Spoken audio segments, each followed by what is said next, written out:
Bonjour tout le monde, en ce lundi découverte, je vous fais découvrir Evelyne Robichaud. Salut Evelyne. Allô, ça va bien? Oui, ça va bien, merci. Evelyne, tu as plusieurs chapeaux. Tu es thérapeute en relation d'aide, infirmière en santé mentale, éducatrice spécialisée, puis tu t'es dit pourquoi pas continuer mes études. Tu es aussi formée en massothérapie et en naturopathie. Donc, tu as plein d'outils dans ton baluchon, on va dire ça comme ça. Et on s'est connus, toi et moi, à travers le réseautage, à travers RGE. J'ai découvert une femme super dynamique qui a une belle façon, je trouve, de voir les choses pour aider les femmes à évoluer, à aller de l'avant. Tu me l'as dit toi-même, tu es vraiment dans une approche axée solution. Donc, on est dans le moment présent, puis qu'est-ce qu'on fait avec ce qui se passe pour mieux avancer. Et tu as mis en place, entre autres, des ateliers sur la gestion de l'anxiété ou apprivoiser l'anxiété. Je veux dire ça comme ça. Ça peut être fort intéressant pour les femmes. J'aimerais ça que tu m'en parles un petit peu plus. Oui, c'est des super. Moi, j'aime beaucoup cette approche-là. C'est vraiment l'autogestion qui est mise de l'avant dans les ateliers d'autogestion. J'ai toujours l'habitude de le dire comme ça, autogestion de l'anxiété, c'est mieux vivre avec l'anxiété. Dans le fond, c'est vraiment une approche qui est au quotidien, qui est vraiment au niveau des habitudes de vie, d'apprendre à s'aimer, à s'apprendre à connaître nos faiblesses, mais nos forces. Mhm. Beaucoup nos limites. Puis quand on dit wow, là, je glisse vers quelque chose de pas le fun, quand est-ce que les signaux d'alarme, qu'est-ce qui maintient cette anxiété-là dans le quotidien, qui m'empêche d'avancer par rapport à ça? C'est plein d'outils dans cet atelier-là qui sont proposés, qu'il y en a tellement qui sont proposés parce que moi, je peux avoir un outil qui me plaît, qui va bien avec moi, puis un autre outil, ben non, moi, ça ne marche pas dans ma façon de fonctionner. Fait qu'il y a plein d'outils qui est proposé. Et avec l'atelier, évidemment, ben, tu as l'effet groupe qui brise l'isolement, qui fait que, bon, on a un peu plus d'espoir de dire, ben, je ne suis pas tout seul, elle s'en est sortie, pourquoi pas moi? Puis, Mhm. c'est vraiment cette partie-là qu'on va chercher dans les ateliers. Et ça donne une super belle autonomie à la personne qui va partir avec son bagage de force, d'outils et de capacités nouvelles ou renouvelées, parce que des fois, les gens l'ont, ils ont juste oublié. Fait Mhm. qu'ils vont partir avec ça. Puis les ateliers en ce moment aussi, c'est beaucoup les femmes, évidemment. Puis aussi, si la personne est entrepreneur ou une partie entrepreneur, il y a cette partie-là qui est un peu abordée aussi dans OK. les ateliers. Mais c'est vraiment là, puis c'est bien fait, là, c'est avec relief. Là. Je ne sais pas si vous connaissez l'organisme. C'est un bel organisme qui existe depuis 30 ans. Fait que c'est OK. vraiment eux qui ont monté les outils. C'est scientifiquement étudié par des chercheurs, des psychiatres, psychologues et tout ça. C'est vraiment une belle approche. J'essaie de pas trop en dire en même temps, là. C'est 10 semaines, donc c'est vraiment 2 heures et quart par semaine pendant 10 semaines. Fait que Quand c'est même. quand même un gros bagage que les gens ressortent de ça là, après ce nombre de semaines-là. Puis celle qu'on fait présentement, elle est en ligne, qu'on va commencer là, en septembre, elle est en ligne. Et l'accès à la plateforme, la personne a 1 an. Donc, OK. c'est pas juste le temps du 10 semaines. Si la personne veut revisiter les outils il y a des PDF aussi qu'on peut télécharger pour garder le matériel aussi plus longtemps. Fait que c'est Mhm. vraiment bien fait, là. Hey, c'est merveilleux. J'aimais ça quand tu as dit que tu regardais avec les femmes dans le fond, leur bon côté, les qualités, les choses qui vont bien. C'est très bon pour l'estime de soi. Donc, je trouve ça bien intéressant que tu mettes ça de l'avant. Tu parles de plein d'outils. Est-ce que tu peux nous en nommer quelques-uns?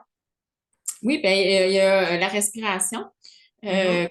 C'est le premier outil qu'on propose, c'est la respiration pour un peu je ne sais pas si vous connaissez la cohérence cardiaque, par exemple. Ouais. On va donner cet exemple-là. Mhm. Ça, comme cohérence cardiaque, il y a aussi pas des sites, des liens au niveau de la respiration un peu guidée qu'on va donner. Il y a OK. la respiration carrée aussi qu'on va proposer, qui est un peu de la cohérence cardiaque, mais qu'on n'a pas besoin d'application. OK. Il y a ça qui est proposé, le journal de l'anxiété. Donc, on va mesurer vraiment, c'est comme on part avec un thermomètre au début, puis de 1 à 10, quand on est rendu à 10, c'est quoi? À 1, c'est quoi? Puis là, on gradue un peu. Fait qu'avec pas le thermomètre, le journal, on peut noter un peu notre journée ou les moments de la journée. On peut le séparer en 3 dans la journée. Fait que ça fait une courbe. Fait qu'on est capable de voir en regardant la courbe, OK, moi, c'est le vendredi que je suis le plus anxieux. Pourquoi le vendredi? Ben Tu oui, sais, mettons, c'est quoi c'est l'élément quoi déclencheur? Qu'est-ce qui est là le c'est ça. vendredi? Fait que ça permet de mettre des images, des choses plus concrètes au niveau de l'anxiété. Il y a ça. On fait aussi un carnet un carnet, en fait, une liste de ressources. Mhm. Donc, les ressources qu'on a autour, est-ce que mon amie Julie, par exemple, peut m'aider pour telle chose? Est-ce que mon médecin, c'est une bonne ressource? Fait qu'on fait vraiment un genre une genre de liste des ressources. Fait que c'est un peu, il y en a d'autres, là, mais il y a ces outils-là. Il y a aussi l'exposition et l'évitement. On parle beaucoup de l'évitement. C'est quoi? On explique. Fait que la courbe, on montre c'est quoi la courbe. Quand on coupe, mettons quelqu'un qui traverse un pont qui a peur, bien Mhm. là, si on le retire du pont, bien là, ça coupe carré puis ça retrouve, OK, il est bien, il n'y a plus d'anxiété, mais à chaque fois, c'est plus haut. Fait qu'on a cette courbe-là qu'on utilise comme outil avec les gens. Il y en a plein d'autres, là. Euh, fait que c'est pas mal ça, là, les trois exemples que je peux vous donner là, OK. d'outils qu'on a. C'est un atelier que tu vas faire tout sur Zoom ou c'est des parties en présentiel? Bien, c'est soit en Zoom ou en présentiel. Donc, celui qui part en septembre, là, il est en Zoom parce qu'on va aller toucher le plus large au niveau du territoire, là, les Ben gens. oui, Oui. super. Puis tu me disais, quand on se préparait toutes les deux, que ça, c'est un atelier de groupe, mais tu offres aussi des services en individuel pour parler d'anxiété, donc pour apprivoiser l'anxiété. Comment est-ce que tu fonctionnes avec tes clients à ce moment-là quand tu es en individuel? Mais la première, tu sais, moi, j'aime bien les interventions courtes dans le sens où j'aime pas les suivis qui durent longtemps, à moins qu'on change de problématique. Mais au niveau moi, c'est vraiment l'approche brève sur les solutions que j'utilise. Mhm. Donc, la personne, on se rencontre, on fait un peu le bilan tu sais, je fais le portrait de la personne parce que je la connais pas. Puis par la suite, je donne déjà des petits cues, des petits outils qu'ils peuvent utiliser à la maison, voir si ça va avoir un bon résultat. Puis, par la suite, à la deuxième rencontre, là, là, je vais sortir bon, aussi le journal de l'anxiété, à quel moment l'anxiété est plus présente et tout ça. Euh, le sommeil, parce que au niveau de l'anxiété, le sommeil est super important. Fait que ça, je vérifie le sommeil, comment il se passe. Je regarde aussi la personne, comment elle aborde son anxiété. Quand ça arrive, qu'est-ce qu'elle fait? Tu sais, est-ce qu'elle Mhm. se met à paniquer, puis là, elle se coupe de tout le monde, puis mettons, ou elle répond pas au téléphone, elle cancelle ses rendez-vous. Tu sais, bon, qu'est-ce qu'elle fait à ce moment-là? Mais puis là, j'essaie de voir qu'est-ce qu'elle pourrait faire d'autre. Donc, je vois vraiment avec les solutions de la personne. Tu sais, oui, je peux lancer quelques idées, mais je travaille là, c'est un tricotage avec la personne pour qu'à un moment donné, elle sorte elle-même la phrase, ah, ben, je Mhm. pourrais faire telle chose.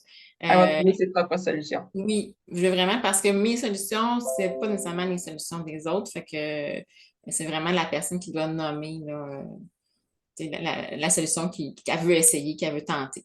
Puis on se met des petits défis. Moi, c'est les PPPP, là, les plus petits pas possibles. OK.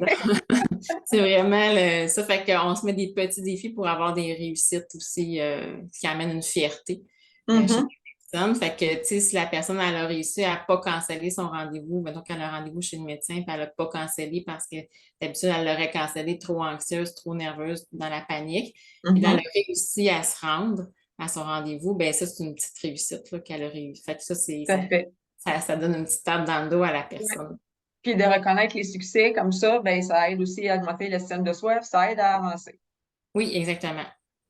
Tu me disais aussi que dans ta pratique professionnelle, tu as développé quelque chose autour des ruptures de couple, surtout après une longue période. Oui. Donc, ça fait peut-être 10, 15, 20 ans que les gens sont ensemble, puis que tu reçois donc une cliente qui vient de se faire laisser ou qui décide de laisser.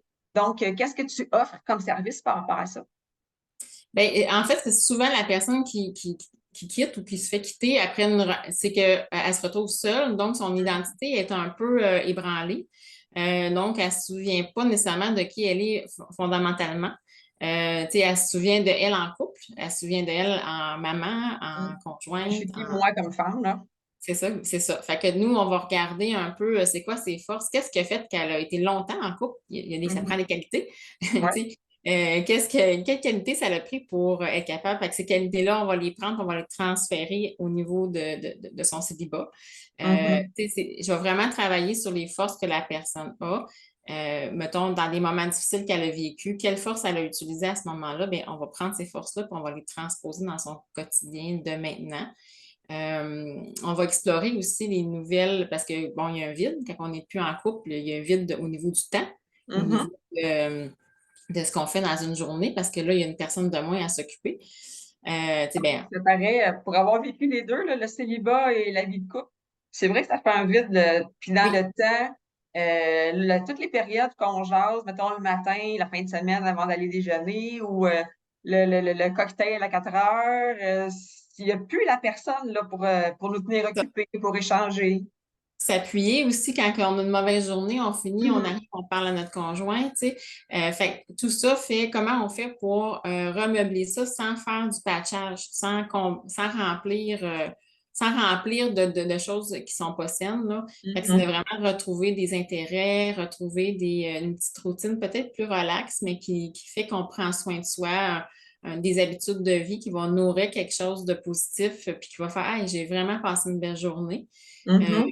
Ce que j'utilise aussi beaucoup, là, moi, l'outil que j'aime beaucoup, c'est d'arriver à la fin de la journée, la personne, de regarder sa journée, d'observer sa journée et de ressortir le positif de cette journée-là. C'est quoi les petites fiertés ou les choses qui ont fait du bien?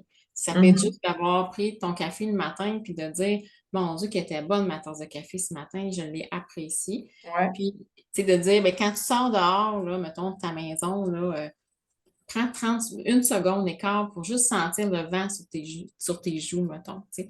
Fait que d'apprécier, de revivre les sens, de re-réveiller ça. C'est un peu de la pleine conscience qu'on appelle, là. Ouais. Mais tu sais, pas en méditation. Je le fais pas en méditation. C'est pas ben, moi, j'en fais, là, mais je veux dire, je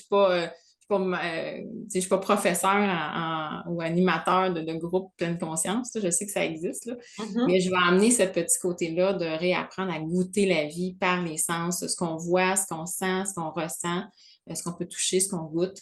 Ouais. Ça, je ressors ça beaucoup avec les personnes qui se retrouvent célibataires par choix ou pas par choix, là. Fait que, mais c'est ça. Fait que je travaille beaucoup ça, là. Puis quand on goûte davantage la vie, qu'on la ressent davantage à travers nos cinq sens, comme tu viens de dire, on est davantage dans le moment présent. Oui, Donc, on arrête de ruminer les éléments du passé qui peuvent nous oui, amener des émotions basses, des émotions négatives. Donc, on est davantage dans quelque chose d'agréable. Puis, quand on discutait toutes les deux, tu me parlais entre autres de mode de vie, de mode de vie sain, de générer justement des émotions qui sont plus hautes, qui vont nous mettre mhm, en joie. Fait que ça aussi, ça fait partie de ton parcours puis de ton offre de oui. service. Oui, dans le fond, je revois un peu la routine mettons, de la journée, là, quand tu te lèves, qu'est-ce que tu fais, tu sais, je regarde un peu ça. Bon, c'est quoi ta première pensée en te levant? On va changer ça. Bon, là, ma première pensée, c'est, mon Dieu, qu'est-ce que je vais faire aujourd'hui? Donc, on va changer ça. On reset un peu, puis on ramène, revient au moment présent. Tu te lèves, qu'est-ce que tu fais? Ben, je me prépare à déjeuner. Là, tu es dans le moment présent, puis, tu sais, qu'est-ce que tu mets dans ton assiette de ton déjeuner? Tu sais, mais je dis pas quoi manger à la personne. J'amène la personne à dire, ouais, il faudrait peut-être que je regarde, tu sais. Moi, Mhm. j'ai pas c'est pas le but, c'est vraiment que la personne, elle vienne, tu sais, c'est vraiment l'autogestion. J'utilise beaucoup ça, c'est que la personne, faut qu'elle devienne elle-même maître de sa propre vie, qu'elle prenne du pouvoir sur sa vie, que ce soit plus les autres, l'environnement qui ait le pouvoir sur elle, là, dans le fond. De se réapproprier son pouvoir, de prendre ses propres décisions Oui, c'est ça, parce que et de bien se connaître au départ.